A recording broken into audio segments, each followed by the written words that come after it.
Hey guys, Andrew Henderson from Nomad Capitalist here in Cairo, Egypt, in my hotel suite. And you know it's a great hotel suite because I've got about 5 of these phenomenal lamps around the place that you only find in hotel rooms. But saw an interesting article in one of the magazines I was reading on the flight down here the other day. Picked this up in Cyprus. It's one of those magazines for wealthy Arabs on where to put their money. And the article talked about the Davos Effect, as they called it. This is a term that I guess has been popularized in recent years for what the Davos set, the ultra-wealthy, the ultra-powerful, are doing. And this article talked about how these folks are establishing bolt holes all around the world as an escape hatch, especially in the era of Trump, the era of Brexit, because they are concerned about a lot of different factors. Now, I'm not a doom and gloom guy. I'm going to say that right from the outset. I'm not really a survival seeds guy or a build your bunker or a Shemitah or whatever it is. You know, the ancient laws of whatever. That's not my thing.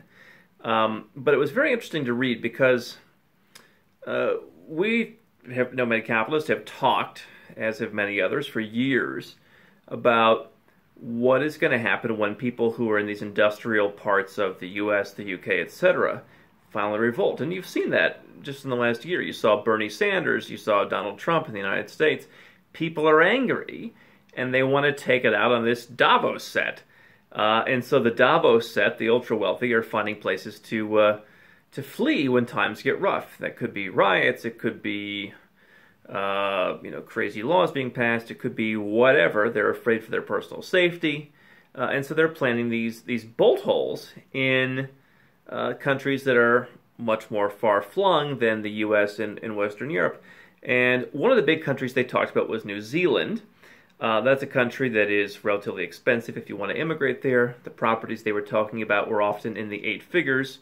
And quite frankly, owning property in the Auckland suburbs, while more remote than London, doesn't exactly seem like a total getaway. But I found the article interesting because I think that folks who want to follow the nomad capitalist lifestyle and go where they're treated best can learn something. And I think this is one of those borrow and pivot moments where you borrow what the people, in this case the ultra-wealthy, are doing, and you pivot to adapt it to your lifestyle. So it's interesting that the things that we talk about here at Nomad Capitalist, I think, really apply to creating your own bolt holes, having a second residency, a place that you can always go to. In their case, it may be New Zealand. In your case, it may be somewhere else that matches similar criteria. And the article talked about how a lot of folks are searching out places in the Southern Hemisphere, far away from all the chaos. This could be Chile, it could be Vanuatu, it could be any number of other places that are similar to New Zealand, have the same benefits, have the same agricultural land, etc., but having a second residence there could be helpful. Potentially even a second passport, as we talk about.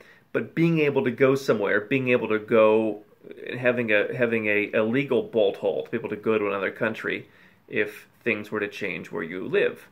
On top of that, I look at a bolt hole for the rest of us as the idea of having some kind of land where we can live, where we can build a home, where we can be free. And by the way, it doesn't have to be free from total chaos and nuclear destruction and all those things. It could just be free from air pollution. It could be free from just the craziness in city life. I think that as the world is changing, you're going to see a lot of people who want to get further and further away from that kind of stuff. And owning some kind of land, owning something out where you can produce food, where you can, where there's some, not only a lifestyle benefit, but a financial benefit to investing in something like that is a worthwhile investment. Owning some land in a country, you can do that for a few $1,000s.